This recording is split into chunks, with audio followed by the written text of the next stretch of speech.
Président. Oui, vous répondez aux obligations fixées par la loi du 4 août 2014, mais au regard de la lecture de ce rapport, on comprend rapidement que ce n'est pas une priorité pour vous et votre exécutif. En vous basant sur 2016, vous notez déjà qu'il n'y a que 2 conseillères déléguées sur 8 et la situation s'est aggravée avec votre remaniement suite aux élections législatives avec 3 conseillères déléguées sur 14. On peut passer sur ce point, mais il est révélateur que vous faites peu de cas de la place des femmes dans la décision et la gouvernance politique. La région Auvergne-Rhône-Alpes n'est pas exemplaire et loin s'en faut pour ce qui est de l'égalité d'accès aux postes d'encadrement. Quand les femmes représentent 62% des postes de cadre A, elles ne sont que 27,87% à un poste d'encadrant. Elles sont victimes du plafond de verre.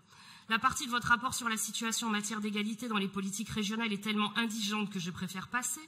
Mais il est vrai que lorsqu'on fait le choix d'abandonner sciemment les bonnes pratiques des 2 anciennes régions, il est difficile de faire un rapport. Vous aviez pourtant de nombreuses cartes en main, la mission égalité femmes-hommes, le prix de l'apprenti IE qui récompensait les efforts de jeunes femmes formées dans des métiers dits masculins, le soutien aux maîtres d'apprentissage qui engageait des femmes sur des métiers dits masculins ou des hommes sur des métiers dits féminins, les conventions d'objectifs sport avec les ligues et comités régionaux pour l'accès des pratiques sportives en direction des femmes. Vous ne vous en êtes pas saisi, dont acte. Ensuite, pour ce qui concerne vos perspectives, vous manquez d'ambition.